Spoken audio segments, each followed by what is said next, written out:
Esta tarde de sábado, a esta pues, inauguración bondadosa de esta sinergia entre el derecho y la tecnología, en donde yo tengo pues el galardón, y tenemos el galardón de estar hoy en lo que es hoy por hoy la cuna de la innovación y de la tecnología en el estado de Jalisco, y con un tema que nos debe de ocupar a todos, porque día a día somos acreedores hoy por hoy a tener nuestra identidad digital. Todos y cada uno de los que están en este momento presentes tienen un teléfono celular, ¿o me equivoco?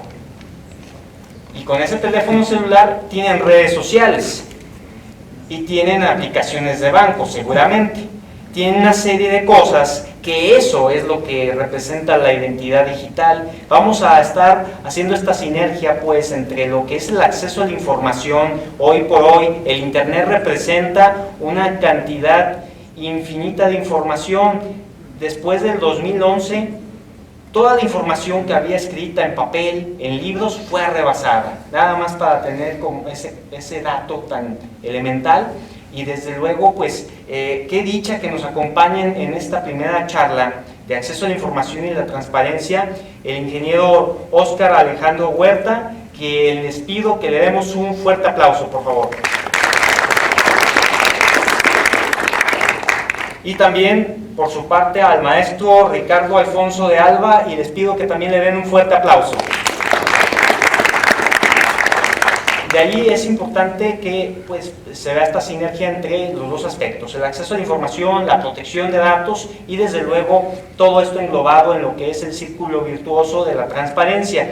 Vamos a hacer la siguiente dinámica en la que primero el maestro, el ingeniero Óscar, esté desempeñando en un tiempo de 15 minutos lo que es lo que representa estos puntos tan sensibles que es la protección de datos, el acceso a la información, sus pros y sus contras, y ya posteriormente pasaremos a ver este lado bondadoso en el cual Jalisco es pionero, que es la transparencia.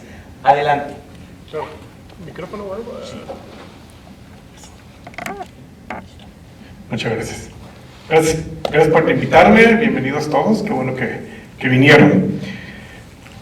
Tengo aquí, bueno, traía un PowerPoint porque yo vengo de un siglo pasado, han de comprender, pero aquí tengo mi acordeón.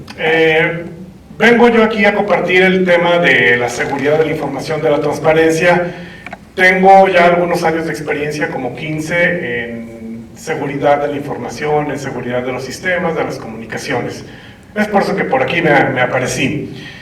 Y hay algunos puntos, algunas ideas que me gustaría compartir con ustedes respecto a algunas consideraciones que no las tenemos tanto en la cabeza. Y aquí una de las primeras reflexiones que yo tengo, y que sería digno de alguna cosa psicológica cuando invites a alguien de psicología, es el tema: la seguridad es parte de nosotros. O sea, nosotros tenemos las llaves de nuestra casa, las llaves de nuestro carro, no las dejamos pegadas a la casa, no las dejamos pegados al carro. Hay cosas muy elementales en las cuales tenemos ese sentido de la seguridad. Voltear la calle si vamos a cruzar, y puedo mencionar cualquier cantidad de ejemplos. El tema es que cuando nosotros estamos haciendo un manejo de la información, parece ser que no estamos entendiendo que hay los mismos riesgos en cuanto a cómo voy a proteger lo que yo estoy, como dijo Rodolfo, la información, las cuentas, el nombre de mis hijos, la ubicación donde me estoy encontrando, cuáles son mis aficiones. Parecería de pronto que es un tema muy trivial, pero no es así. Voy a empezar con mi acordeón y ya iremos platicando. Calidad de la información es una de las cosas de las que me gustaría mencionar. hay una ley que ya está en Europa sobre privacidad de la información. Brasil ya la publicó y va a entrar en vigor el próximo año. Estados Unidos y Canadá están trabajando la suya junto con Rusia. No sé si México ya estemos trabajando con algo, pero son de los países donde yo tengo noticia. El tema es cómo voy a proteger la información de los individuos, porque es una extensión de cada uno de nosotros.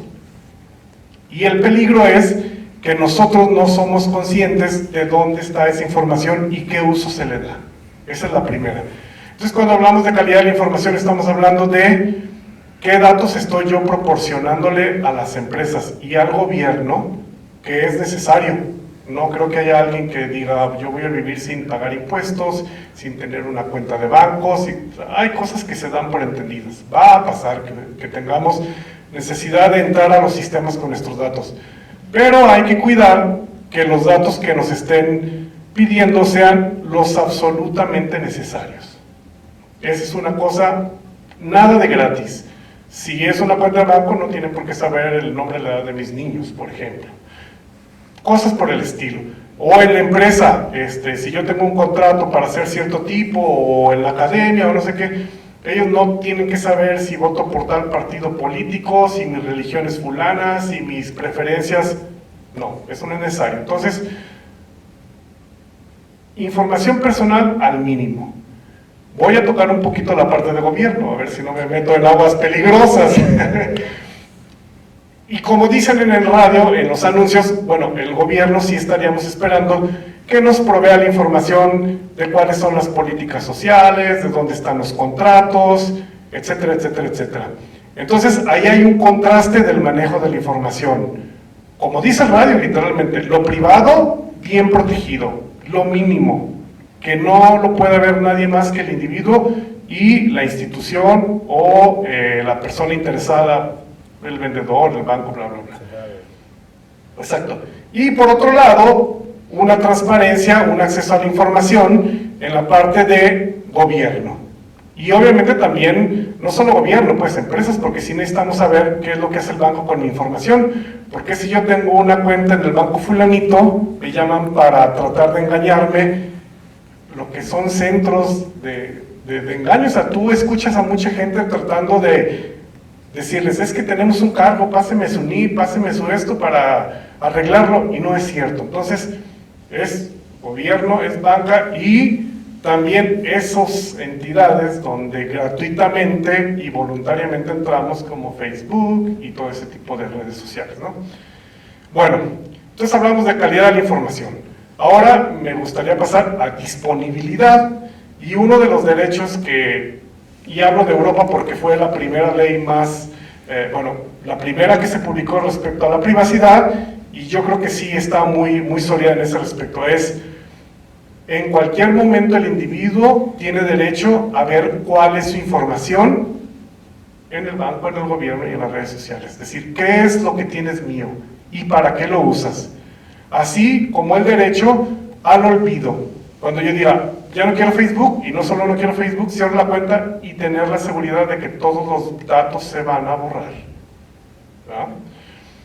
Ahora, vamos con el gobierno. Esa es la otra parte. Ahí sí me gustaría que tener a la mano los datos. Es bastante genial que tengamos ahora el acceso a abrir nuestra cuenta, solicitar la información de la cual tenemos duda o de la cual tenemos algún interés. Y creo que la respuesta es fantástica, porque el otro día entré a la página del gobierno de Jalisco y hay 420,000 solicitudes, que fue lo que yo vi en la página publicada. Y que es una buena cultura, ¿no? Pero tal vez sería mejor si estuviera a la mano, ¿no?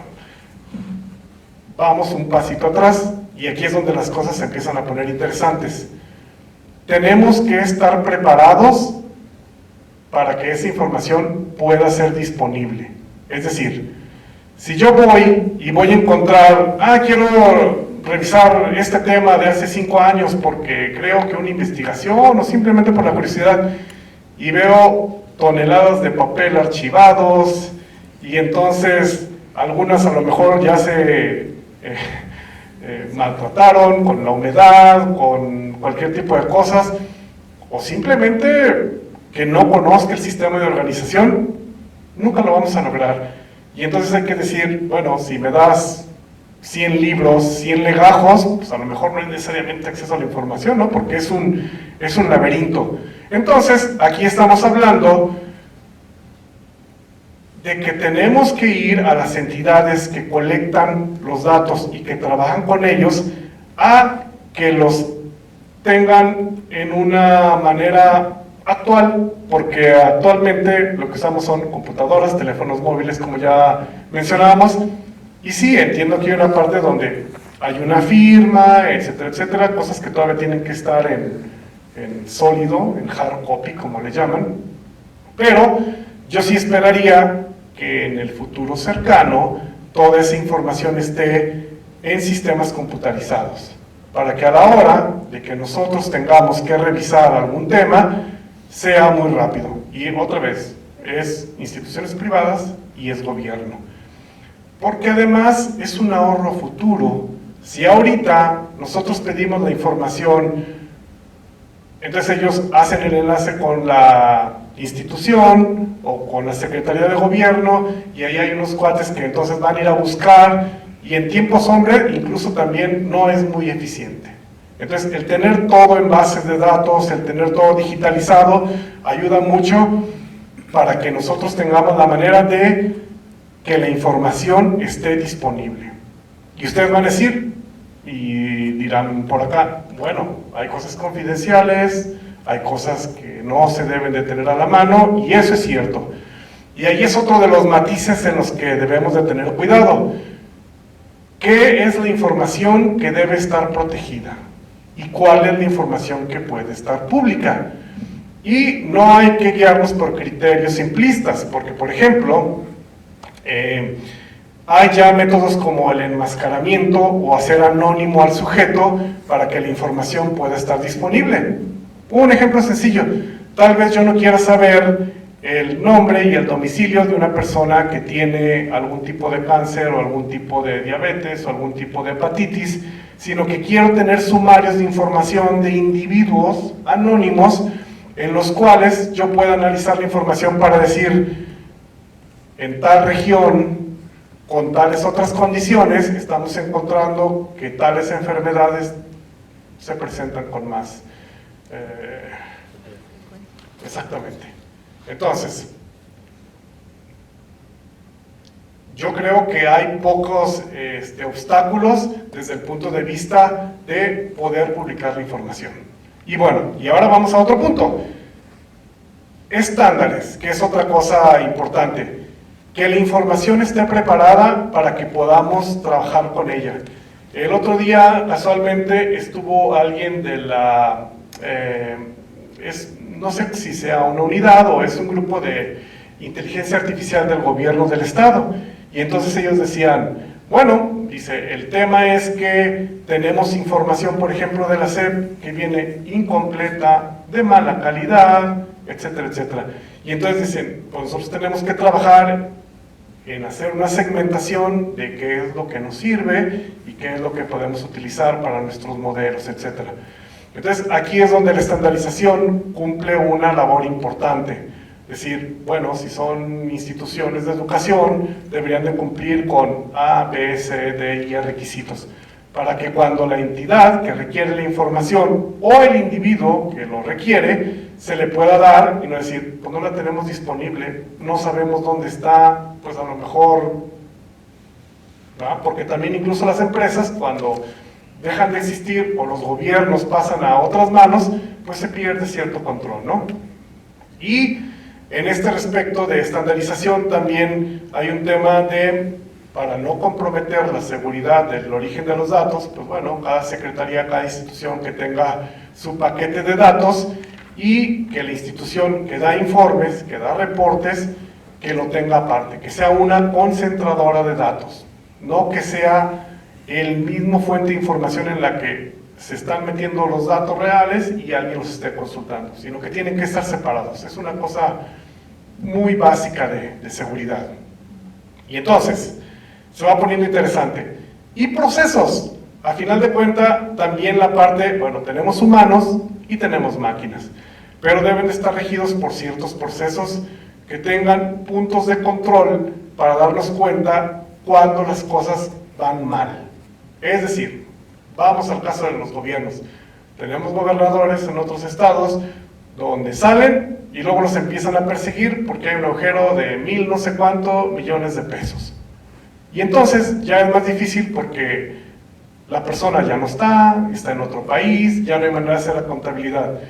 Si tenemos sistemas de información adecuados y procesos adecuados, esas alarmas podrían estarse prendiendo, no voy a decir que en tiempo real, pero en un corto plazo como para darnos cuenta.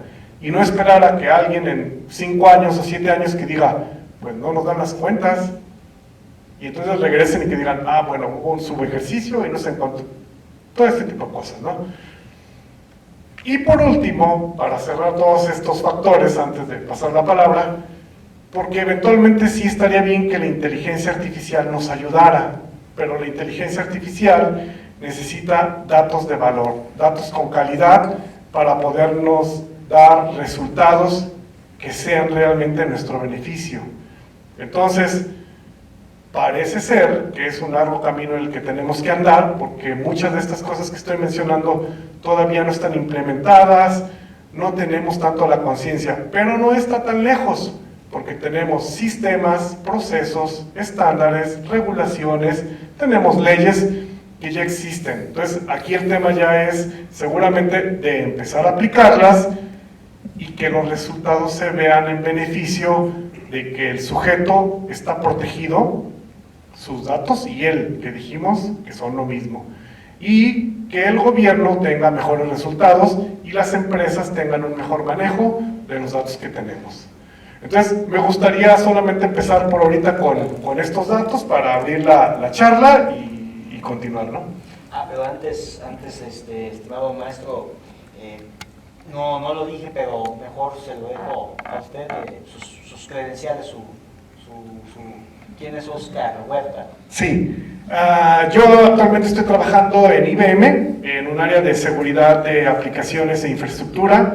Tengo, como ya decía, más de 15 años trabajando con temas de seguridad, en las diferentes roles de seguridad, como auditor, llevando procesos de compliance y también recibiendo auditorías de organismos, no solamente los internos, sino como los ISO, como clientes externos, etc. Nos queda claro entonces lo que representa ciertos delitos como el de robo de identidad, que está en boga, según algunas estadísticas que nos compartía Conducep. Por año se registraron más de 400,000 personas que fueron víctimas de robo de identidad. Eso nada más es algo ínfimo, pero hay una serie de cosas y factores que hacen que verdaderamente tendríamos que tener mucho miedo de hacer el uso equivocado de las redes sociales y de las apps que tiene cada uno de nosotros a través de sus teléfonos. Ahora, en lo que corresponde a DITEI, pues como ven, es una suma de esfuerzos que se concatenan en lo que tiene que ver con la transparencia y en lo que tiene que ver también con toda la pluralidad de instituciones que hay para que no se piense que hay actos de corrupción, que es otro tema que va concatenado, ¿no? Y que DITEI ha estado muy a la vanguardia, pero sin más le cedo el uso de la palabra, estimado maestro Ricardo. Gracias. Gracias, Rodolfo.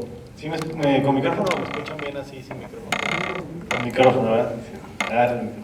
Bueno, antes que nada agradecer la invitación, agradecer el formato. La verdad es que siempre es importante platicar de estas cosas, del derecho a acceso a la información, del derecho a la intimidad, a la privacidad, el derecho a la protección de los datos personales en un formato así, ¿no? Amigable, en un formato en que podamos quitar el protocolo. ¿Por qué? Porque es donde realmente podemos esclarecer las dudas, ¿no? Respecto al tema, ¿no? Acceso a la información y transparencia, pero viendo el video que me mandaste ayer y el enfoque que le estamos dando, que es transparencia, acceso a la información, pero también el tema a la protección de los datos personales, ¿no? No olvidar el contexto actual en que nos encontramos. Y volviendo al tema de la transparencia, acceso a la información, como bien señala Rodolfo del DITEI, pues nuestro objetivo es el garantizar el que cualquier ciudadano pueda acceder a la información que generan dos entidades públicas, ¿no? o hasta sindicatos o incluso personas físicas o personas morales que ejerzan actos de autoridad. Hasta allá va el derecho de acceso a la información. ¿Por qué es importante que nosotros sepamos qué hace el gobierno, qué hacen dependencias? ¿Por qué? Porque es un tema de ejercicio de rendición de cuentas, ¿no? Es importante, ¿por qué? Porque al final de cuentas es dinero del erario, ¿no? Nace en un principio la transparencia por eso, para saber en qué se estaba gastando el dinero, y después fue evolucionando, y es que no nos importaba nada más saber qué se hace con el dinero, sino la toma de decisiones. Y ya después que toma las decisiones, ¿para qué hace las cosas? Que es el ejercicio del tema de la rendición de cuentas. Primero la transparencia es ¿por qué? Y la rendición de cuentas es ¿para qué estás haciendo estas cosas? Realmente son cuestiones que tienen un impacto real y que la intención es mejorar la vida cotidiana de todos los habitantes. Entonces la transparencia, el derecho, como coloquialmente le llamamos la transparencia, y como en estricto sentido es el derecho a acceso a la información, tutela un derecho fundamental y es una herramienta poderosa, es una herramienta muy poderosa que el día a día, si nosotros utilizamos la transparencia, podemos sacar muchos beneficios de ella. Por ejemplo, hay ejemplos de éxito en el tema de la transparencia, existen demasiados, pero uno que me acuerdo que es, porque estamos más cerquita, es que cuando empezaron las obras del tren ligero, una persona solicitó al ayuntamiento de Zapopan cuando iba a empezar a hacer la línea 3, y eso les sirvió porque ellos iban a rentar un local para poner un negocio. Entonces les dieron la información y por lo tanto ahora sí que nos encharcaron, por decirlo así, no hicieron el contrato de arrendamiento. ¿Por qué? Porque les hubiera significado pérdida, ¿no? O sea, así sea un contrato de arrendamiento de 3,000 o 10,000 o 20,000, es pérdida porque nadie iba a llegar a su negocio, ¿no? Y eso fue derivado del ejercicio de acceso a la información. Igual también hay comunidades, hay una historia de una comunidad que tenía una oficina de salud en la cual supuestamente había 2 médicos por turno. Hicieron una solicitud de información, les dijeron que había 2 médicos por turno y que cada cuánto tiempo surtían de medicamentos, situación que no pasaba. Con esa información se dio, ¿por qué? Porque el derecho a acceso a la información puede ser origen de llevarlo y de armonizarlo con otros derechos. ¿Qué fue lo que pasó en este caso? Es que escuchamos bien, ¿no? ¿Qué fue lo que pasó en este caso? Perdón, ahorita que lo arreglen me pongo el micrófono otra vez, lo prometo. ¿Qué fue lo que pasó en este caso? Dio origen a que esta persona diera vista a la auditoría del Estado, por lo tanto le aperturaron un procedimiento de investigación y sancionaron al presidente municipal de ese ayuntamiento. ¿Por qué? Porque hubo un desvío de recursos. Claramente estaba en la solicitud de información, la respuesta. ¿Por qué? Porque la solicitud de información no solamente es un oficio que nos contesta. Las respuestas a la solicitud de información son respuestas oficiales del sujeto obligado, o sea, tienen validez jurídica. Entonces no solamente es,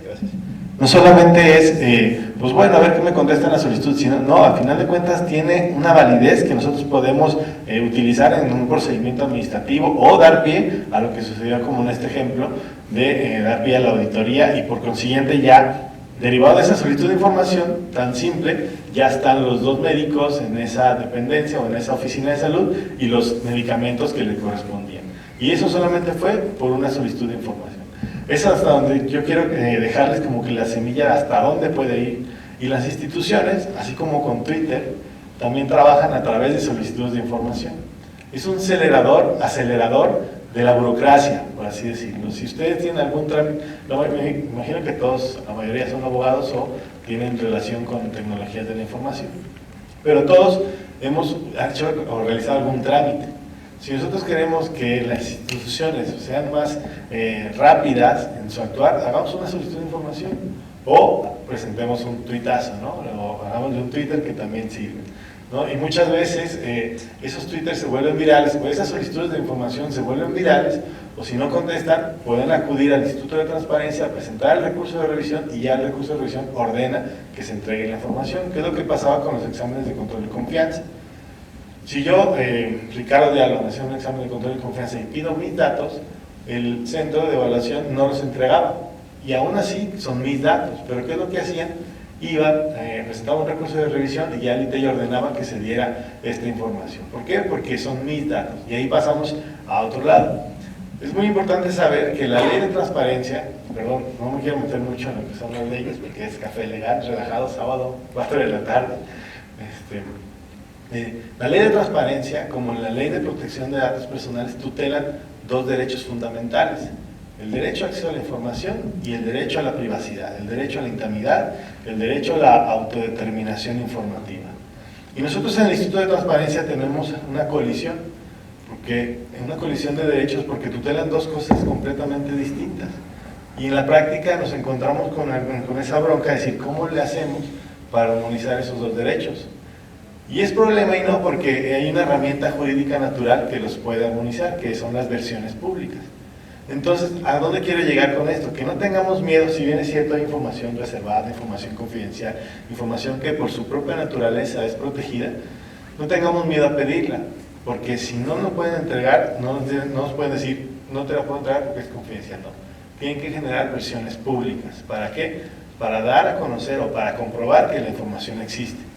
Y no solamente me pueden decir, es información confidencial y no te la puedo entregar, no. El instituto o el sujeto obligado o la dependencia o el ayuntamiento tiene que hacer una prueba de daño en la cual pondere cuál sería la mayor vulneración, hacia la persona o hacia el interés general. Entonces, y lo que yo quiero comentarles es, hagamos ejercicio del derecho a acceso a la información. Y por otro lado, está también el derecho a la protección de los datos personales. Nosotros en México, desde los 2000, se creó la Ley Federal de Protección de Datos en posesión de los particulares, que esa ley, como es un derecho fundamental, se rige por principios, si bien lo mencionaba aquí mi compañero del estrado, no podemos recabar más datos que lo que nosotros necesitamos, y esto es un principio que es el principio de proporcionalidad. Pero no tengamos miedo nosotros también a pedir datos o a tratar datos. ¿Por qué? Porque es una cuestión de economía. Toda la vida han existido transferencias de datos personales para yo saber en qué lugar puedo poner un planetario, o en qué lugar puedo poner una lavandería, o en qué lugar puedo poner un supermercado, o en qué lugar puedo poner una veterinaria. Yo necesito hacerme de esa información. Pero ¿qué es lo que yo tengo que hacer? Tratar los datos de una manera responsable. ¿Y cómo voy yo a tratar los datos? Porque al final de cuentas, todos tratamos datos personales. A lo mejor a algunos no les aplica la Ley Federal de Protección de Datos en posesión de particulares porque no lucran con ellos, pero todos lo hacemos. Entonces hagámoslo con responsabilidad. ¿Y cómo voy a tratar datos de una manera adecuada? O sea, ¿cómo va a ser la forma en la que yo puedo hacerme de esa información? Yo siempre digo que son 5 puntos que tendremos que atender. El primero es saber cuáles son los datos personales que en mi práctica profesional yo recabo. Ya que yo tengo identificado cuáles son los que recabo, después tengo que saber para qué los utilizo. Si yo soy un médico, si yo soy un veterinario, si yo soy un técnico, un ingeniero, no quiero decir algo que no, para lo que yo lo necesite, ¿no? Ya sea que yo sea un artista, un pintor, lo que sea, tengo que saber qué hago con esos datos. Ya que sé qué tengo y sé qué hago, tengo que informarle, y esto es muy importante, porque aquí estamos hablando de otro principio de la ley, que es el principio de información. Tengo que informarle a la gente qué voy a hacer con esos datos personales. ¿Cómo lo voy a hacer? A través del aviso de privacidad, ¿no? Obviamente todos han escuchado hablar del aviso de privacidad. Después que yo ya informé, identificar a quién voy a transferirle esa información, porque ahí es el problema. Ese es el problema del tema de la protección a los datos personales. Cuando yo transfiero información sin tener la facultad para ello, o si tú tengas las atribuciones de recibirlo. Y para después hacer lo que estamos haciendo nosotros el día de hoy, platicar del tema, capacitarnos o saber cómo, si yo no estoy de acuerdo en cómo se están tratando mis datos personales, qué es lo que yo puedo hacer. Bien lo señaló mi compañero, el derecho al olvido. El derecho al olvido sirve para que yo quiera quitar información de la nube, es decir, desindexar la información que está arriba, ¿no? Pero yo también tengo otros derechos, tengo los derechos ARCO, seguro han escuchado hablar de ellos, que no es otra cosa más que un acrónimo del derecho del acceso, la rectificación, la cancelación y la oposición a los datos. En México el derecho al olvido no está tan regulado, pero tenemos el derecho a la oposición, que viene a ser lo que en otros países genera el derecho al olvido. En sí, Realmente el derecho, yo lo que siempre digo, el tiempo es muy recortado, ¿no? Podemos hablar de esto 5 horas y da para más, da para hasta no tanto un café, sino como toda una graduación, merienda, desayuno. Da para todo. Da para todo. Pero lo que sí tenemos que fomentar la cultura de la transparencia, ¿no? El ejercer ese derecho, el preguntar, no nos pasa nada. Al final de cuentas no debo de poner el nombre si no lo quiero. Pero también fomentar la cultura de la protección de los datos, porque ni el ITEI, ni el INAI, ni la Secretaría de Cultura, ni la Fiscalía, ni Lunaria va a tratar los datos, va a cuidar los datos de la mejor manera que nosotros mismos, ¿no? En el Instituto de Transparencia hicimos 35 recomendaciones básicas para los habitantes, en el cual de nuestra cotidianidad, cómo podemos mejorar las medidas de seguridad que debemos de tener cuando entregamos los datos. Es muy fácil que te pidan los datos, ¿no? En el supermercado, porque me den un 2x1 en el cine o en cualquier lugar, nos levantan una encuesta que viene nombre, domicilio y teléfono, y ya con eso, si hacemos la conexión de esos datos, se vuelve un dato sensible. ¿Por qué? Porque no tenemos que olvidar el contexto social en el que nos encontramos. Ya lo señalaban del robo de identidad, que hay cifras realmente alarmantes. El día de hoy, cada 2 segundos hay una víctima de robo de identidad. O sea, ahorita, en el transcurso que estamos aquí, no voy a contarlas porque no soy muy bueno para las matemáticas, pero fueron más de 1000 personas en esta hora que estamos nosotros que se ven afectados en el tema del robo de identidad.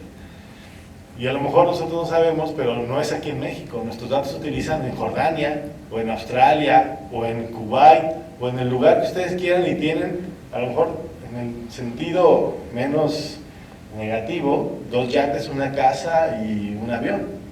Pero en el otro sentido, que es para que utilizan datos que se roban, son dueños o son cabecillas de una red de trata de blancas, ¿no? O están cometiendo fraudes o delitos o todo tipo de cosas que a través de la ingeniería social se hacen de esa información, pues obviamente grupos delictivos, ¿no? Delincuencia organizada. Nosotros, bueno, a nombre de la presidenta y de los comisionados, decirles, bueno, sigue la charla, ¿no? Pero que estamos a su disposición. No es necesario que nos manden un correo o que nos manden una llamada, pueden ir cualquier día. ¿Por qué? Porque nuestro objetivo es también asesorar a la ciudadanía en general. Si bien es cierto, nosotros atendemos a garantizar el derecho o el que los protejan los datos personales de los sujetos obligados, también tenemos la obligación, y no hacemos por obligación, sino más bien por gusto, de asesorarlos en cualquier, no asusarlos, asesorarlos en cualquier situación que tenga que ver con el tema de la intimidad. ¿Por qué? Porque bien nos señalabas en las redes sociales, todos los días nos vemos afectados en nuestra intimidad, en nuestra privacidad. Entonces hay que hacerlo valer. En el momento que nosotros empezamos a ejercer esos derechos, vamos a tener más conciencia de hacia dónde están nuestros datos personales. Hablamos del aviso de privacidad, nunca lo leemos, nunca lo escuchamos. ¿Por qué? Porque nos da flojera. Pero es el que nos dice qué van a hacer con esos datos. ¿Por qué? Porque nos señala las finalidades. Y si yo no estoy de acuerdo, por ejemplo, ¿quién tiene el plan de Telcel? 1, 2, 3, 4, la mayoría, vamos poniendo la mitad, ¿no? 10 personas. Yo tengo el plan con Telcel y no leí el contrato tampoco. Y ahí señala el aviso de privacidad. Y en el aviso de privacidad establece que él le va a hacer las transferencias a sus asociados. Y los asociados de Telcel, ¿quién es el dueño de Telcel? ¿No? Es casi dueño de la mitad de México, de empresas. Entonces los asociados son Inbursa, Sambor, Sica, o sea, eso se me viene ahorita a la mente. Entonces, por eso a veces nos hablan de otros números de empresas que se llevan de nuestros datos y de una manera lícita. O sea, nosotros sabíamos que en teoría sabíamos que les íbamos a mandar. ¿Qué es lo que pasa? Oye, yo no quiero que se lo mandes a Sambor, ni a ICA, ni a Inbursa, ni a otra empresa, que son muchas de Carlos Slim. Puedo ejercer mi derecho de cancelación a que se haga tratamiento a mis datos personales. Esto es lo que yo quisiera comentar hasta el momento. Obviamente la plática sigue, creo que no quiero invadir el formato de Rodolfo.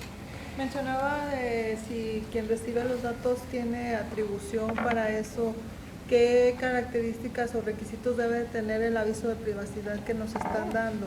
¿Tiene algunos lineamientos que debe cumplir? Así es, el aviso de privacidad.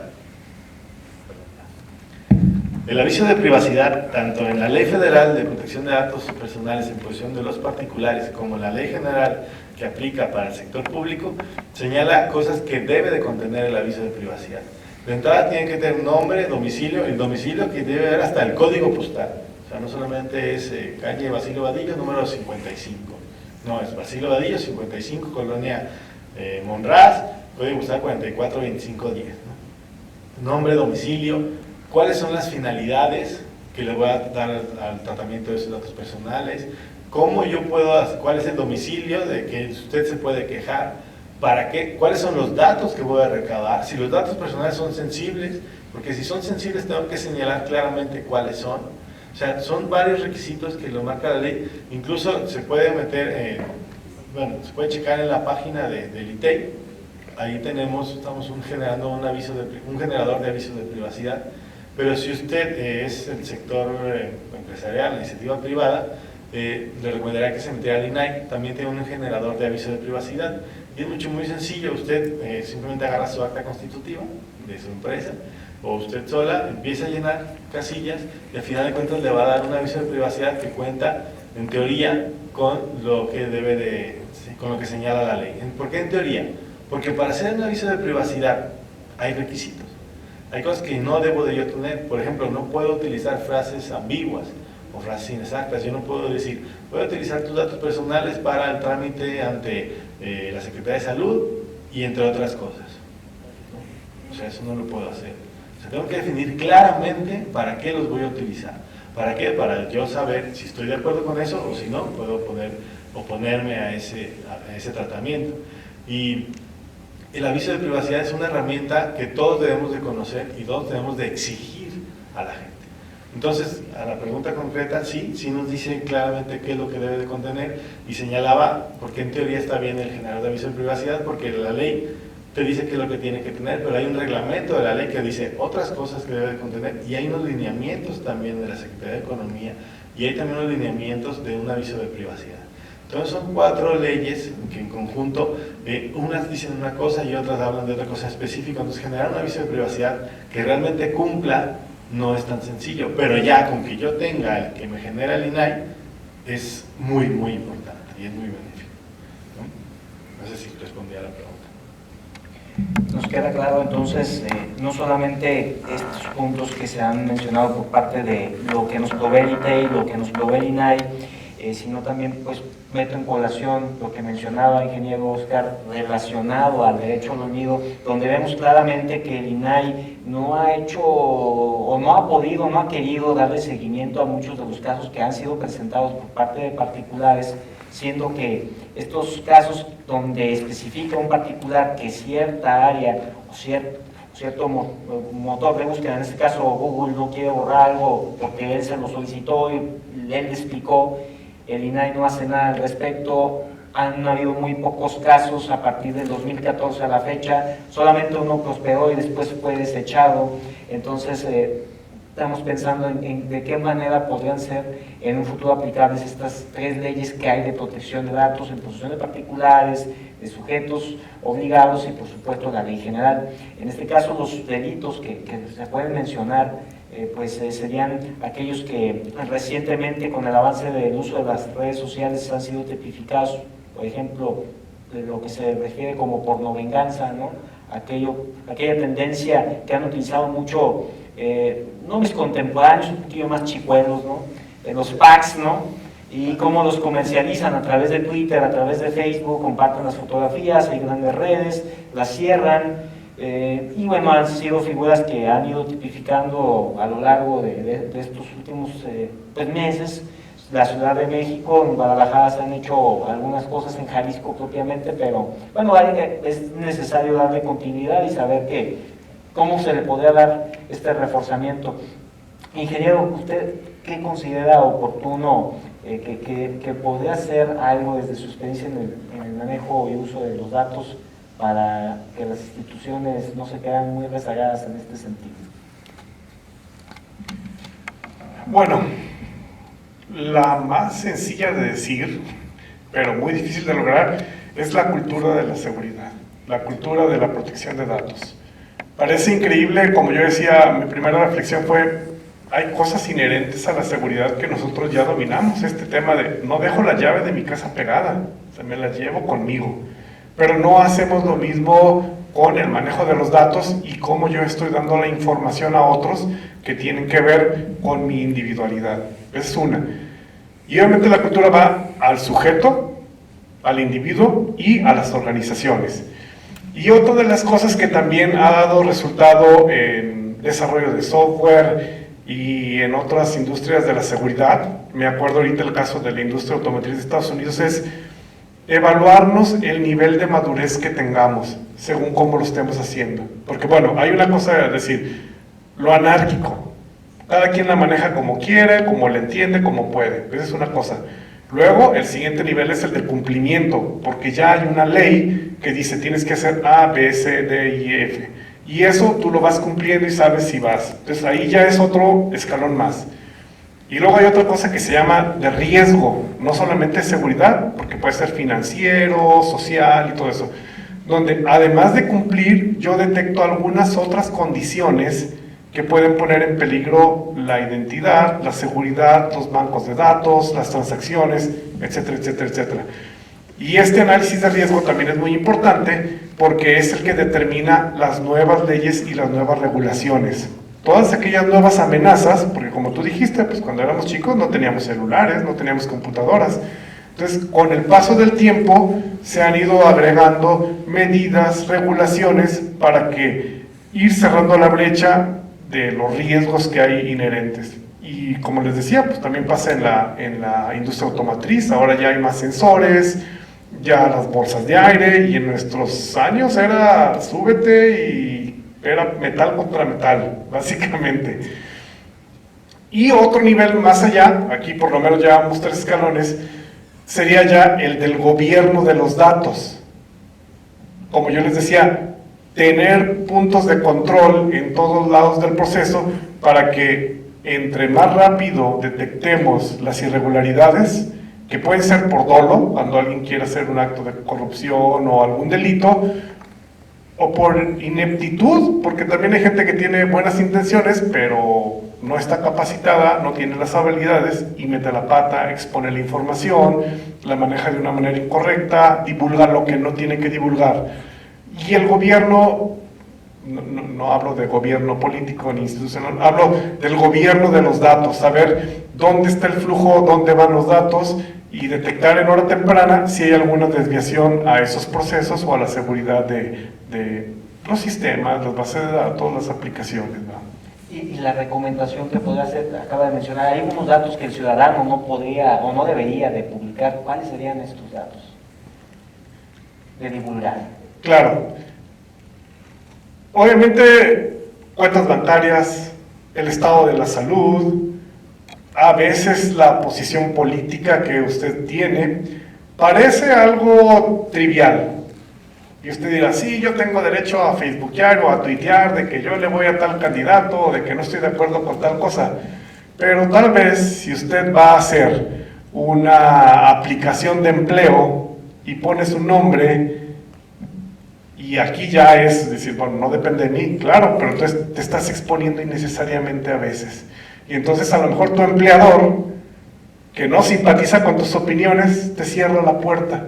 Y es una de esas cosas que no están tan claras, que no somos tan conscientes en el inmediato, pero que son peligros, y aquí hablamos otra vez del riesgo. Entonces, lo que no necesite yo de divulgar, no hay que hacerlo. Básicamente esa es la política en cuanto a la protección de datos. Y obviamente cosas de dinero, cosas de ubicación, son las que menos se deberían de compartir.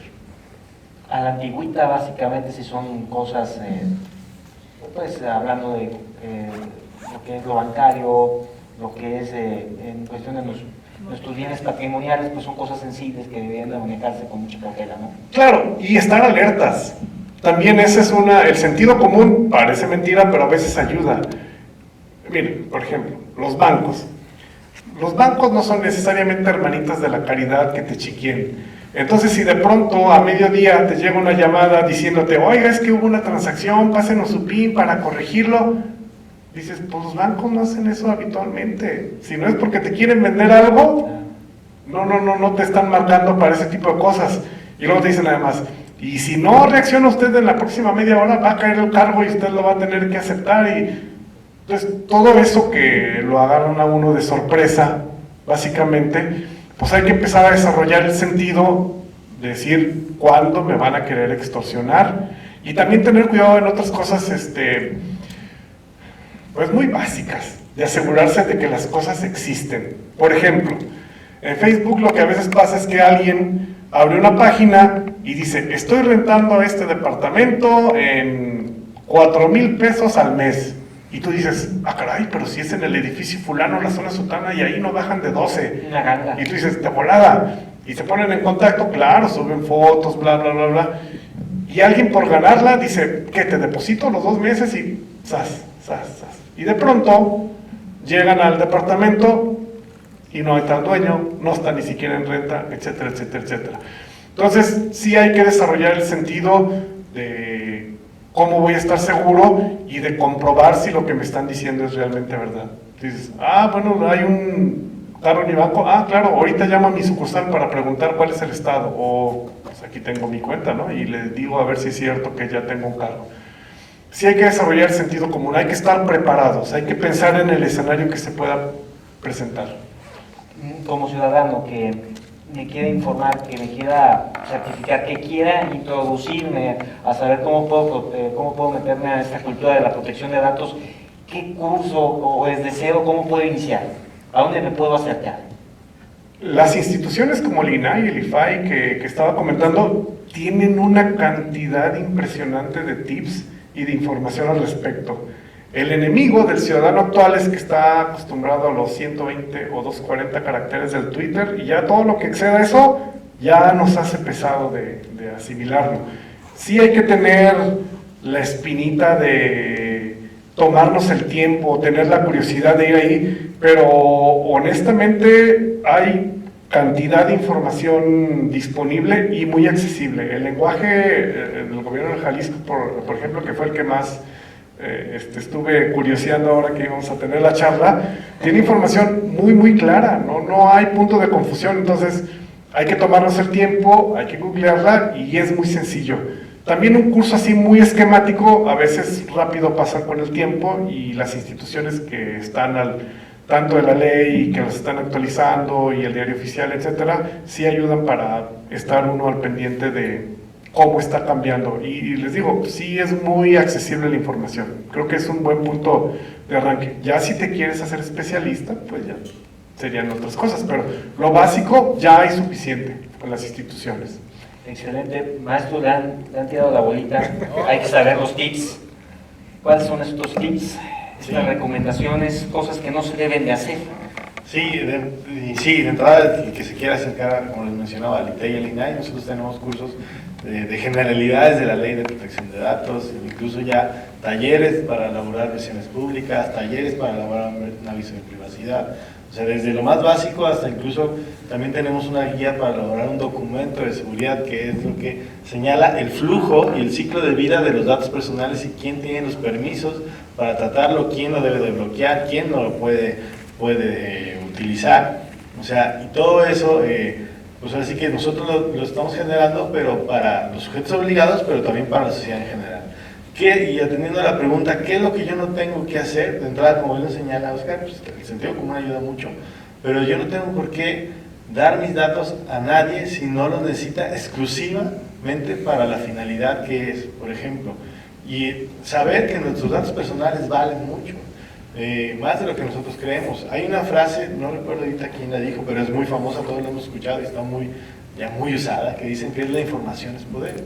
Pero imagínense el poder de la información de tus datos personales. O sea, el uso que se le dan a esta información, nosotros no nos imaginamos hacia dónde llega, ¿no? El tema de las redes sociales, en FaceApp, que hace poquito, no sé si todo el mundo lo escuchaba, en FaceApp, cómo te querías ver de viejo, todo eso era un programa que a través de inteligencia artificial se estaba actualizando las bases de datos de cámaras de seguridad y estaba utilizando cómo te verías en tiempo posterior, ¿no?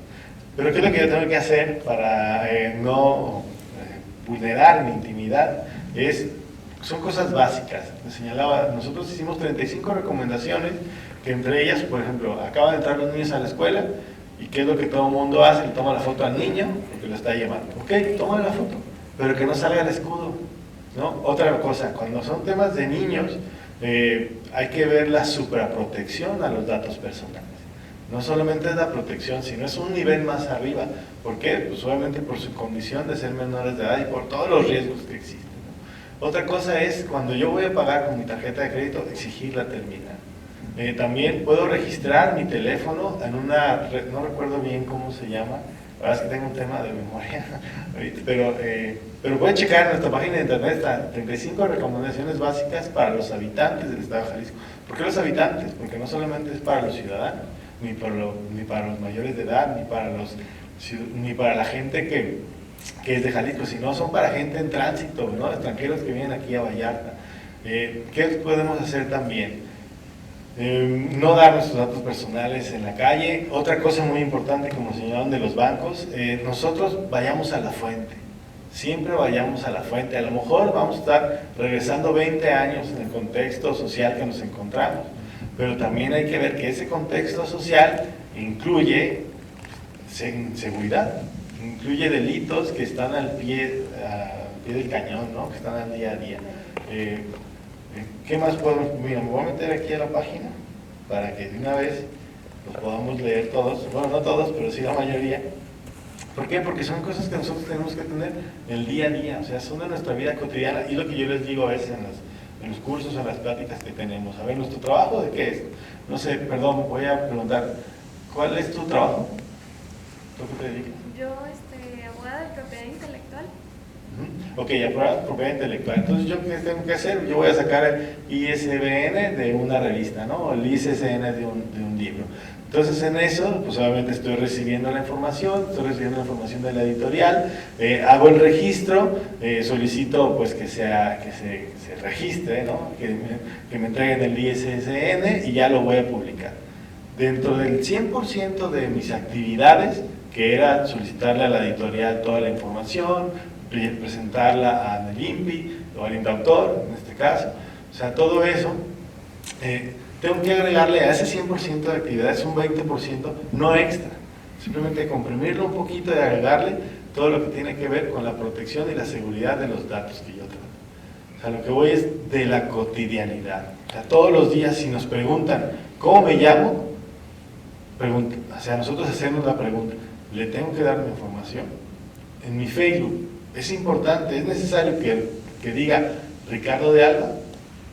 O sea, la gente que me conoce sabe que soy yo si está una foto. O sea, puedo poner Rick de Alba, a lo mejor una abreviación, y ya no es Ricardo Alfonso de Alba Moreno, ¿no? O sea, hay que estar, pues ahora sí que un poco fuera del Big Brother, ¿no? Seguro todos hemos leído la novela de George Orwell, y si no la leen, por favor, se los recomiendo, y van a decir, ¿de verdad esta novela se escribió hace tantos años? O sea, realmente es impresionante. Entonces, esas recomendaciones es saber a quién le dan los datos personales. Si voy a un lugar, un restaurante, pago con una tarjeta de crédito, que me traigan la terminal, voy a ir a la fuente, no subamos información de menores, no subamos nuestra ubicación, cuidemos muy bien nuestras contraseñas, tenemos que cambiarlas mínimo cada 2 meses. Nuestra tarjeta de débito o crédito o de nómina mínimo tenemos que cambiarla cada 6 meses. ¿Por qué? Porque muchas veces se registra el código detrás, ¿no? Para que todos nos entendamos. Entonces tenemos que hacer los cambios, no cuando lo pida el banco, cuando nosotros queramos que es importante. Cuando entremos a una página de internet, siempre revisemos que donde está la dirección tenga el código o las letras HTTPS. Eso habla que es un lugar seguro. Si no, no entren a esa página. O sea, así en ese rigor, ¿no? Si no viene HTTPS, no la utilicen. ¿Por qué? Porque está el farming o el phishing, esas cosas que es a través de la ingeniería social que parece que es la página de Santander o parece que es la cuenta de Cinépolis, pero no lo es. Entonces, es muy sencilla nada más. Tardamos un segundo más en ver si tienen HTTPS. Lamentablemente el ir a la fuente, a ir al banco, decir, pues sí, está muy lejos, pero solo así podemos cuidar nuestro patrimonio, no nomás el patrimonio. El robo de la identidad no nos afecta nada más en el tema patrimonial, sino también te afecta en la moral o te puede dañar tu integridad, tu identidad. O sea, si pueden hacer comentarios, simplemente a todos nos ha pasado en alguna ocasión, o sabemos de alguien que dejó el celular en la mesa. Y un amigo, pues le pone en el Facebook, no sé, estoy enfermo del estómago o algo así, o tengo 15 días que no me paro de sonar el moco, ¿no? Por decirlo así. Que esas son las suavecitas.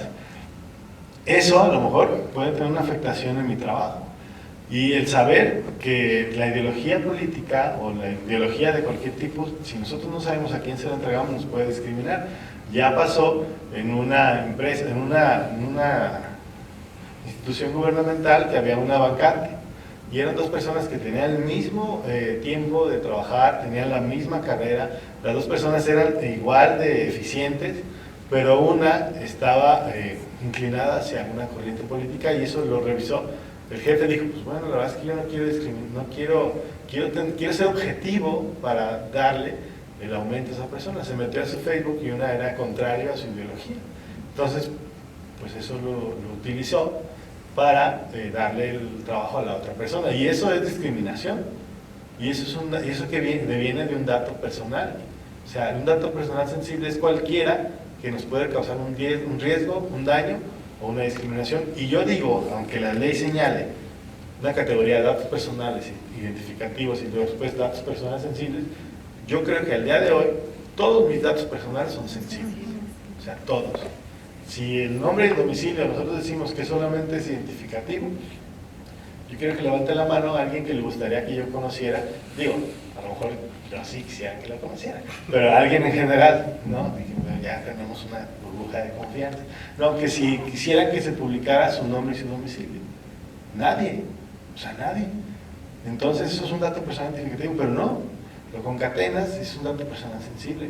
O su nombre y su número de teléfono. Si sabes que con eso ya pueden llevarte a un sinfín de actividades, ¿no? Entonces, la recomendación principal sería, si bien lo señaló Oscar, es lo más fácil, ¿no? Fomentar la cultura de la protección de los datos, ¿no? Pero en la práctica es la más difícil. Pero la recomendación es saber quién tiene mis datos, saber a quién yo le doy mis datos. Otra recomendación, si salen en el día a día, todos cargamos en la cartera licencia, ingresar al lector, todo, ¿no? Carguemos lo esencial. O sea, a lo mejor tenemos que hacer una reingeniería administrativa nosotros mismos para el día a día, de que si yo sé que si yo me voy a ir en camión, pues no me llevo la licencia, porque en la licencia tengo mi tipo de sangre y es un dato biométrico que también tiene que ser cuidado de una manera distinta. Y hay veces que por el tipo de sangre también pues, hay un mercado negro que se dedica al tema de todas estas cuestiones. O sea, si yo no voy a salir, sí, la cara es bueno, sí, así estamos, o sea, está difícil. Entonces, si yo voy a salir y no voy a utilizar mi INE, o no voy a utilizar mi licencia, o voy a ir a un concierto, pues me llevo además el dinero en efectivo. Al final de cuentas, aplicamos a la que nos decían antes, ¿no? O que me decían a mí, pues tú agarras un taxi, vente y aquí lo pagamos, ¿no? O sea, estamos en el contexto que queremos todo más rápido. Nos hemos vuelto intolerantes a esperar un poco. Y esa intolerancia nos ha llevado a agravar el robo de identidad, a agravar ese tipo de delitos que atienden a nuestros datos personales. Entonces, ¿qué es lo que tenemos que hacer? Ser más conscientes a quién entregamos la información y pedir las cosas, pedir la información. Esto nos queda muy claro entonces que la conciencia es algo muy importante y no solamente pues el conocimiento es poder, sino también el tiempo es oro. Sin embargo, pues el tiempo aquí se nos ha culminado, nos quedamos con esa inquietud y esa invitación reiterada a poder ver otros temas de gran relevancia en esta mancuerna virtuosa del derecho y la tecnología. Próximamente vamos a estar abundando en propiedad intelectual y derechos de autor, porque hemos visto que hay mucho interés al respecto. Le agradezco mucho al doctor Alfonso Islas, director general, por permitirnos estar hoy en el Planetario Lunaria y seguir con estas charlas. Desde luego todos ustedes que hoy, día sábado por la tarde, se han dado la cita, a los dos ponentes de lujo, al ingeniero Oscar Huerta, al maestro Ricardo, que le pido por favor que le haga extensivos los saludos a la comisionada presidenta. Sin más, vamos a pasar a la entrega de reconocimiento al ingeniero Oscar Alejandro Huerta, quien se desempeña en el en IBM, y pues le agradecemos su invaluable participación como ponente en el conversatorio de acceso a la información y transparencia, el cual ha sido llevado a cabo el día 31 de agosto del presente año en el Planetario Lunaria. Firma el director general, firma un servidor y amigo. Muchas gracias. Un gusto.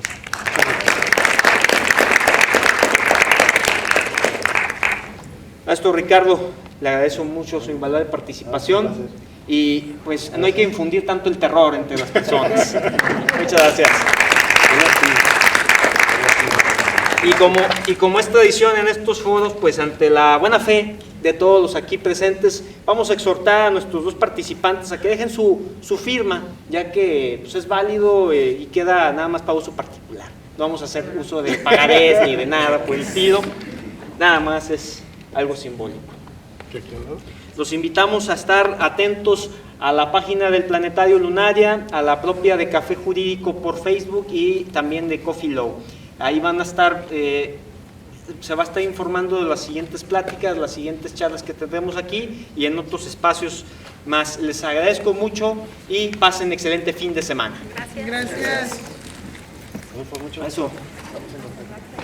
Les pido ahí vénganse para la foto.